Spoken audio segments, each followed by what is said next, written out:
بس انا بعتقد انه 2026 راح تكون سنة حلوة علينا ان شاء الله، على الصعيد الشخصي وعلى الصعيد المهني وعلى الصعيد الفني وعلى الصعيد الحمادي. يعني حاسس الحمادات هيك حيكونوا كمان.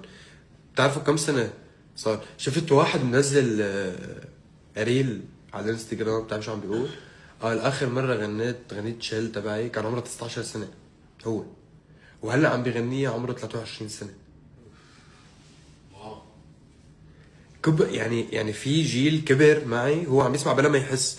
يعني احنا ركض الوقت بيناتنا، صار لنا 4 سنين هيك بعدنا بنفتح لايف وبنسردها ومبسوطين، وهلا عم بحضر لكم البوم، بحضر لكم اغاني حلوين. بس انه هلا صار شوي اختلف الوضع. نحن بدبي عنا بكره 1 بليون صمت مع فنانين عالميين، وببجي عم تكتب لي على اللايف تبعي. يعني اختلفت شوي القصص، بس إنه لساتنا على حالنا رواق.